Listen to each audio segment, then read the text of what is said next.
Nos encontramos junto a José Gabriel Ramón Castillo, uno de los 75 prisioneros de la Primavera Negra de Cuba, de marzo del 2003. José, quiero preguntarte primeramente sobre tu experiencia en la Primavera Negra. Este, Te decía que yo sobre lo que es la Primavera Negra, yo no he escrito nada. Es decir, yo incluso pasé 5 años en la cárcel sobre esta causa, que fue mi segunda causa política, no he escrito nada. Yo lo que tengo escrito lo tengo en mi memoria, en algunos escritos que yo he recogido muy sucintamente sobre ese fenómeno o ese proceso que estuvimos involucrados, 75 disidentes que fuimos a la cárcel en el 2003, pues yo hice mis apuntes, ahí los apuntes los tengo. El por qué no lo he escrito, es decir, por qué no lo he publicado, eso que pudiera llamar la atención, porque hay otros de mi causa que han escrito no solo sobre eso, sino su vivencia en las prisiones. Es producto de que todavía faltan cosas por investigar, por hacer, por analizar yo con un poco más profundidad para dar mi opinión sobre este proceso. Yo lo que sí te puedo decir que el día antes que nosotros fuimos encarcelados, cuando se presentó la mesa redonda en Cuba, que régimen la anunció a bombo y platillo, dijo que iban a hacer un análisis sobre la política de Estados Unidos, y aquello, bueno, llamó la atención que hasta yo mismo, que estaba en casa de mi hermano, que no acostumbraba a ver este programa, me senté con mi hermano y un tío mío que estaba de visita en la casa, y dije, vamos a ver la mesa redonda, porque parece que por todos los anuncios que han hecho, hoy va a resultar interesante. Y así mismo fue, no me equivoqué. Ellos, pues, tomaron la mesa redonda como han acostumbrado a hacer, de lo que establecieron este evento, este espacio en la televisión cubana, para lanzar sus campañas represivas y propagandísticas de Cuba. Tú lo conoces perfectamente en qué consiste en sí este espacio, un espacio totalmente propagandístico. En un determinado momento hay quien ha llegado a creer que ha sido el espacio oficial del régimen, por lo cual trazó la política externa y externa, y en eso no están muy desacertados. Lo que quiero decir es el día ese que se produjo, que se sacó al entonces jefe de la Oficina de Intereses, Jim Cason, que iba a tomar posición en la Oficina de Intereses, había sido designado por el gobierno norteamericano, y Cason había hecho un periplo por varias ciudades de Cuba, había ido en casa de varios opositores, había estado en Palma Soriano, en varias casas, y aquello, bueno, fue la antesala de lo que él venía preparando para darle un golpe a la oposición. Hasta ahí la cosa. Pues yo le dije a mi hermano y a mi tío que estábamos ahí sentados cuando terminó la mesa redonda, que vi todo aquello que había ocurrido. Yo le dije a mi hermano, en menos de 72 horas tú y yo estamos presos. Y yo no voy a huir, le dije así mismo. Yo tengo la posibilidad ahora de ir a buscar un amigo y que me lleve hasta la base naval de Guantánamo y irme del país. Yo no voy a huir. Le dije así que sencillamente, mi hermano me dice, no, pero que no va a pasar nada. Y me dijo, no, no va a pasar nada. Le digo, sí va a pasar. Eso que ustedes ven ahí es el método estalinista que siempre se ha usado, que las personas ya son influenciadas y juzgadas antes de llevarlo en Cuba. Y esto es ¿cómo se llama? Esto es estoy buscando la palabra, como una purga televisiva, algo así, que se ha mandado un acto eh, de, de repudio televisivo que se nos ha hecho a los opositores, y estoy seguro de que va a ser en grande esta ola de represión.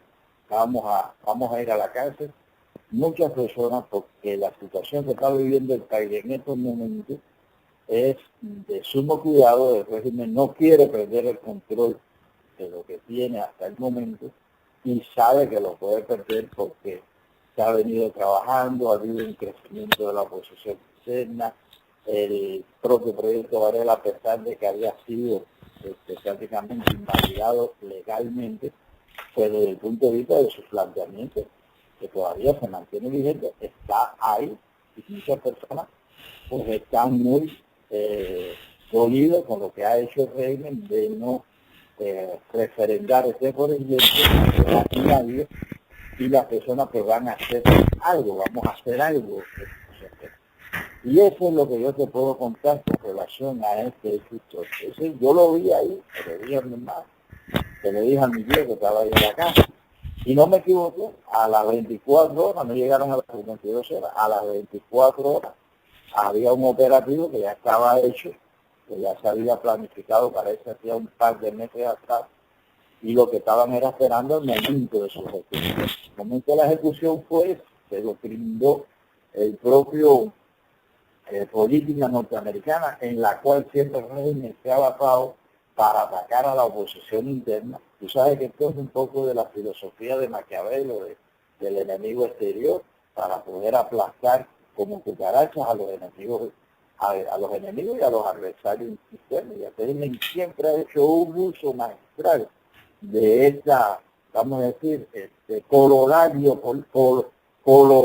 político de Maquiavelo, es decir, una verdad política de cómo actuar, en qué momento actuar, y parece que esperaron que llegara el jefe de la oficina interior, que ya había hecho declaraciones de apoyo a la disidencia interna, y no solo eso, sino que había hecho, como te dije anteriormente, un recorrido por toda la isla, había ido en casa de varios opositores reconocidos, había hecho toda una labor de conocer qué estaba pasando en Cuba, porque era lo que le interesaba al embajador Kelso en ese momento, conocer qué recibía como país para poder trabajar, y el gobierno pues aprovechó esa oportunidad para descargar todo toda su violencia estática, toda su ¿cómo se llama?, política en contra de la oposición, y lo hizo en ese momento.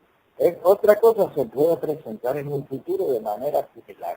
Y esa es la filosofía o la moraleja que se puede sacar de esto. Es decir, que cada vez que se presente una situación en Cuba interna, el régimen siempre la va a asociar a factores externos para poder contrarrestar. Por eso la oposición en Cuba debe estar al tanto de esto, debe de saber cómo proyectarse para darle el mínimo margen al régimen de poder actuar y poder justificar sus represalias, su acción represiva contra la sociedad y contra la oposición que está ahí, la naciente sociedad civil, y la oposición, que es la cabeza de lanza de esta sociedad civil, que como tú conoces, no es una oposición muy amplia, ni es una oposición muy fuerte, sino más bien es toda una oposición simbólica todavía.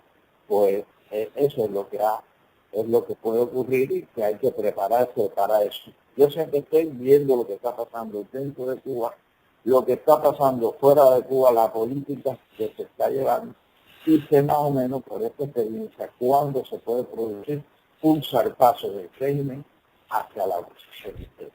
Y esa es la lección que por una parte se puede sacar de todo esto. También la otra lección que se puede sacar, y que lo puedes apuntar muy bien ahí, es la lección de la trascendencia. Es decir, hasta ese momento se había hecho algo significativo en la oposición dentro de Cuba. Lo había hecho todo el movimiento que se había suscitado a raíz de varios proyectos que habían surgido desde Cuba, solicitando cambios a través de la consulta del proyecto Varela. Se habían solicitado otra carta que había promovido Manuel Puesta Morúa, que dio una carta sobre los derechos humanos, que también estaba en esa época recogiendo firmas. Se habían cogido firmas también para el acceso libre al Internet, se había recogido firmas para toda una serie de iniciativas que se habían planteado en ese momento, y que muchas eran significativas, pero faltaba la trascendencia de ese proyecto. Si esos proyectos hubieran sido totalmente trascendentes, si hubieran, no estuviéramos hablando, no lo hubiera sido tan fácil al Kremlin que haber reprimido. Es decir, sabía que le podía haber costado mucho más que lo que políticamente le ha costado hasta ahora. Le ha costado, pero yo he visto que en pocos años ha revertido todo el coste político que tuvo el encarcelamiento del 77. Se lo ha revertido totalmente, a tal punto que hoy el régimen, con todas las cosas que tiene, con todo lo que ha hecho, pues goza de cierta, ha cambiado cierta imagen hasta los ojos de muchos países en el mundo, pues no hay un dedo acusador contra el régimen castrista. Al contrario, hay toda una complicidad a nivel continental, a nivel de gobierno. En Cuba todos los días llegan embajadores, llegan representantes, Cuba hace convenios, hace negocios, establece intercambios, tratados con el mundo democrático y no ha pasado nada. ¿Estamos claros? Mm. Bueno, eso es lo que te puedo decir. José, ¿nos podrías hablar de tu proyecto Ciudadanos Cuba? Bueno, el proyecto Ciudadanos Cuba es una plataforma ciudadana, una plataforma para la acción ciudadana desde el punto de vista de la información, de conocimiento y de la participación ciudadana. Nosotros en Cuba y fuera de Cuba, la nación cubana, tenemos que crear canales de participación ciudadana. En Cuba, por ejemplo, esos canales están obstruidos o prácticamente no existen. Como no existen, no están obstruidos, pues no vemos la participación de la gente. Y la gente se desespera. Entonces hay personas que dicen, bueno, ¿cuándo va a cambiar las cosas en Cuba? Bueno, las cosas en Cuba van a cambiar cuando haya posibilidad de que la gente participe sin ningún tipo de problema en las cuestiones públicas del país. Yo siempre pongo de ejemplo lo siguiente: en Estados Unidos se realizó una lucha por los derechos civiles porque había un espacio público, es decir, una esfera pública donde se podía actuar. Los luchadores por los derechos civiles aquí en Estados Unidos pues tenían acceso a la televisión, a radio, a hacer manifestaciones libremente, a hacer toda una serie de cuestiones, y eso no le costaba la cárcel. A veces eran detenidos porque, bueno, por ejemplo, violaban en determinadas ocasiones una ley de manifestación porque no pedían permiso o porque le daba la gana a los que gobernaban en los estados sureños de encarcelarlo, como pasó en varias ocasiones con el doctor Martínez. Pero aquí había y existe una esfera pública. Eso no lo hay. Y esa es una de las grandes cuestiones que nosotros tenemos que trabajar. En la esfera pública, el crearse la esfera pública, creo en ese sentido donde la Iglesia Católica está tratando de salir adelante, de hacer un buen trabajo, de ayudar para que eso se pueda producir, cosa que muchos no lo entienden, ni saben ni siquiera lo que es la esfera pública, y atacan a la Iglesia, no se dan cuenta que esta es la base fundamental para la actuación ciudadana. El reconocimiento a las libertades públicas, a la libertad de expresión, la libertad de asociación, la libertad de expresión, es la base de poder hacer todo lo demás. Tú vives en un país, por ejemplo, como César, donde la ley principal es la ley sobre la libertad de expresión, es incluso antes de la Constitución. Y eso es algo trascendente, porque ahí te dice, por ejemplo, que antes que se pueda hacer una Constitución, lo primero que se tiene que tener es libertad de expresión. Y para mí yo creo que sería la Constitución mundial que debería regir en estos momentos. Una ley que le permita a las personas el derecho a expresarse libremente sin ningún tipo de presión, a asociarse libremente sin ningún tipo de presión, ni nada que lo pueda restringir. Y ahí estaríamos creándose la base en el mundo, una apertura mundial para que el mundo haya una coexistencia pacífica, exista una mejor convivencia. Bueno, traslademos eso a una diminuta isla del Caribe, donde hace más de 50 años están construidos los espacios de participación ciudadana, donde las personas no pueden participar ni decidir los destinos del país, ni participar en las políticas públicas, y todo eso hace que las personas prácticamente pues sean un cero a la izquierda. Hay una frase muy famosa de Stalin, la dijo hace mucho tiempo, vamos a buscártela aquí, un momentito, me vas a perdonar unos minutos, pero quiero leerte esta frase de Joseph Stalin. Stalin fue un dictador que gobernó durante muchísimos años, y Stalin llegó a decir que el pueblo emite su voto, no decide la elección, le hace el pueblo que cuenta los votos.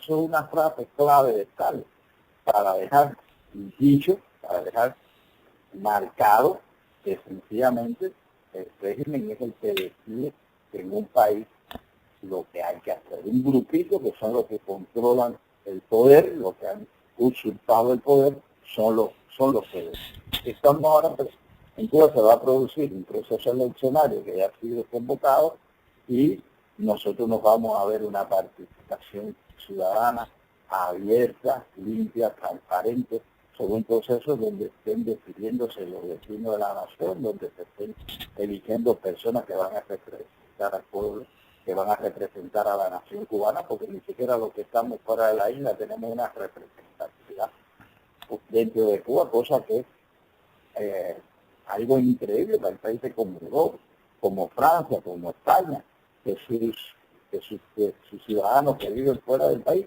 tienen derecho al voto y a decidir en las elecciones que se efectúen, tanto generales como autonómicas, como comunitarias.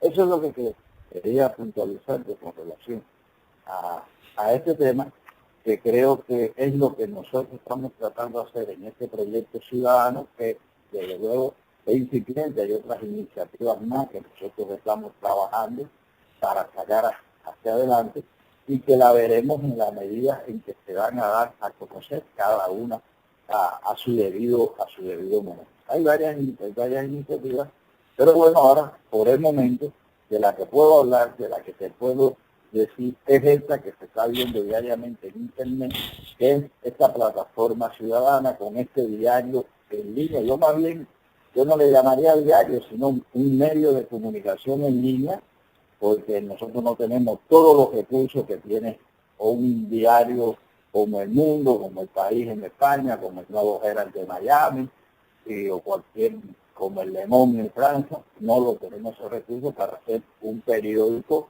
un diario que esté actualizado cada minuto. Nosotros lo que brindamos esta plataforma para actuar, para informar, para compartir y para que las personas participen en todo lo que está relacionado con la participación ciudadana, con los asuntos públicos a nivel mundial, y sobre todo trabajando para poder incidir en el proceso de transición federal. Una última pregunta, José, y esta sería relacionada con Ángel Carromero, que en estos momentos se encuentra en Cuba esperando juicio, y tu experiencia de España, porque tú viviste algunos años en España. Sí. ¿Cómo tú ves la posición del Partido Popular referente a Ángel Carromero? Bueno, mira, yo lo que te voy a hablar sobre, te voy a lo que creo de todo esto. Porque bueno, indudablemente, y todos hemos pasado por eso, pero el que estaba en Cuba ha pasado por una situación que se ha opuesto al régimen, por la que pasaron ellos cuando iban en el auto hacia la provincia de Granma, y eso se ocurrió el lamentable accidente, vamos a llamarle así de momento, y que perdieron la vida Osvaldo Payá Sandina y Harold Cepero Estrada, estos dos valiosos disidentes de Cuba, que lamentablemente perdieron la vida en este acto. Yo estoy convencido que la seguridad del Estado cubano siempre supo desde el momento que salieron de la casa para allá, hacia dónde iban y cómo iban. Eso a nadie le cabe la menor duda. El que conoce el régimen, cómo funciona, sabe que es que hay un control, y sobre todo como figura como Payá, que lideraba un movimiento de conocimiento tanto nacional como internacional. El régimen no lo iba a dejar sin mantenerlo controlado. Es más, que yo te puedo asegurar que la casa de Payá está llena de micrófonos por donde quiera. Yo le llamo técnica, que alrededor de su casa tienen varios dispositivos policíacos que controlan a su casa, y eso se ha demostrado después de los hechos que han ocurrido, después de la muerte de él, el seguimiento que hay con sus papeles, que se sabe completamente, y eso está bien claro. El régimen tiene un control sobre los opositores, sobre todo sobre los opositores destacados. No vamos a pensar que lo tenga sobre un determinado disidente que está solo en un pequeño pueblo, no sea una figura reconocida públicamente, gaste el dinero, recursos en controlar y vigilar ese disidente. No, es que se lo deja a los vecinos del barrio, a la gente de los CDR, de las brigadas de respuesta rápida para que hagan ese trabajo. Pero a personas como Payá, como José Daniel Carrero, como Oscar Elías Ricé, como Ángel Moya, como Dorca Soler, de la Rama de Blanco, y toda una serie de personas que hoy en día se conocen tanto dentro como fuera de Cuba y que están haciendo una labor contestataria significativa, el régimen no los mantenga en control, no mantenga una vigilancia. Y eso fue lo que pasó con Payá y con otros que han pasado lo que ha pasado, lo que sucedió. Y cuando ocurrió el accidente, este lamentable accidente, que vamos a llamarlo así, pues es posible, y eso yo no lo descarto, lo que digo, que ellos tuvieron el seguimiento al banco. Hay mensajes que se hablan. Yo he visto las últimas declaraciones de Tony Díaz, de Regis Iglesias, aquí en Estados Unidos. Ellos han estado hablando que en amistades de ellos pues recibieron mensajes de lo que había ocurrido, de una persecución que tuvo el carro que conducía a Carromero, que fue el accidente, y que el accidente no fue casual, y que hubo algo que provocó ese. Yo lo que quiero decir con respecto a esto, que eso es muy fácil de saber. Hoy en día, por los medios que tenemos, por los móviles que tenemos, los teléfonos celulares, como se dice acá, usted sabe bien hasta dónde las personas están ubicadas. Es decir, el control que hay. Sencillamente, las compañías deben de dar la información sobre eso, solicitar esa información. Ahí están en los servidores, seguramente viven aquí en Estados Unidos o en Europa, en otros lugares que están ahí esa información. Esa información no se borra. Entonces, aunque hay leyes, por ejemplo, en Europa, que a los 6 meses hay que borrar esa información, pero si eso te lleva a un litigio, esa información no se puede borrar y se tiene que mantener ahí hasta tanto pues se resuelva este proceso.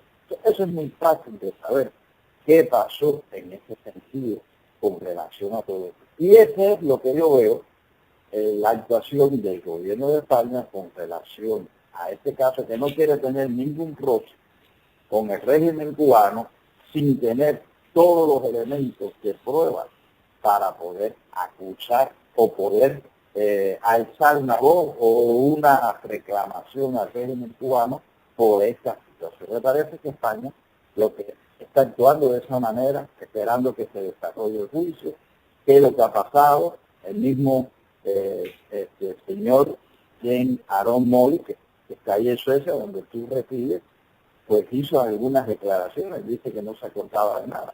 Pero el teléfono de móvil y los otros teléfonos, aunque lo haya roto la seguridad del Estado, lo haya roto en Cuba, ellos no pueden borrar la información que hay en los seguidores sobre ese teléfono. Por lo tanto, es una cosa muy fácil saber qué ha pasado. Si eso hubiera ocurrido hace 20 años atrás, o 30 años atrás, no sabíamos nada y todo quedaba en la duda, en la especulación, pero siempre sabiendo de que la mano artera de los órganos de la seguridad del Estado, del aparato represivo del régimen, de su inteligencia, está ahí. Hoy es más fácil de saber todo eso. Y creo que la cautela con que está actuando tanto el gobierno de España como el propio gobierno sueco, que hizo su intervención y sacó a Modi de Cuba, pues le están haciendo, buscando todas las pruebas posibles. Yo me equivoco y a él no le interesa nada de eso. No cree que se esclarezca todos esos hechos, porque España tiene muchos intereses dentro de Cuba y no quisiera tener un roce con el régimen castrista que pueda expulsar a todas las empresas que están posesionadas dentro de Cuba, sobre todo las medias, que son una empresa turística que tienen hoteles en toda la isla y que siempre el Partido Socialista, el PSOE, que gobernaba anteriormente, pues siempre trató de proteger esos intereses. Pero puede ser que eso, yo lo he escrito en otras ocasiones, eso sea un muro de contención para el gobierno español a la hora de poder exigir al régimen, y lo que está esperando es sacar a Carlos Romero de Cuba, tener a Carlos Romero en España y ya ahí las cosas cambian. Si Cuba no quiere precipitarse que Carlos Romero se quede dentro de, y ellos poder negociar que Romero cumpla su condena en España, y ahí sería más fácil para el gobierno español tener elementos sobre lo que ocurrió en Israel. Desde luego hay que entender a la familia de Payá, a la familia de Harold Cepero, a los hermanos de Lucho de Payá, que son hermanos nuestros también, que están reclamando que eso se aclare lo más pronto posible, que haya una comisión investigadora internacional que resuelva todo esto. Yo lo que le aconsejaría es que fueran buscando las vías para tener la información de los celulares que llevaban cada uno de ellos, porque yo estoy seguro que los 4 llevaban celulares cuando ocurrió el accidente, y que algunos se comunicaron por esos celulares cuando ocurrió el accidente y antes del accidente. Fueron muchas horas en el traslado de La Habana hasta Granma, y estoy convencido que ellos fueron diciendo y comunicándose con las personas desde ahí, desde que salieron hasta que ocurrió el accidente. José, te doy gracias por tu tiempo y las palabras que le dedicas a Cuba Nuestra. Bueno, pues nada, amigo, a mi parecer, puede muchas personas coincidir, no coincidir. Yo lo que te doy es mi criterio. Te lo agradezco mucho que me hayas dado las páginas de Cuba Nuestra, una publicación que respeto muchísimo.